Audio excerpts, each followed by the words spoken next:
2 ملايين سكن. 2 مليون دو لوجمون. تبون قال لهم باللي والله العلي العظيم في ال5 سنين الجايه راح نوزع 2 مليون سكن. أي نقسموا 2 مليون على 5 سنين، معناتها 400 ألف سكن توزع كل سنة. كل سنة راح توزع 400 ألف سكن. لما نقسموها على 12 شهر راح توزع 33 ألف سكن كل شهر. كل شهر 33 ألف عائلة يسكنوا.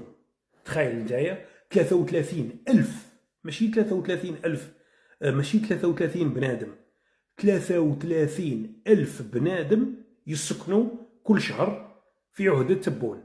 صح معليش كل يوم لو نقسموا العدد اللي قالوا تبون 2 ملايين نقسموها على 30 راح يسكن كل يوم يسكن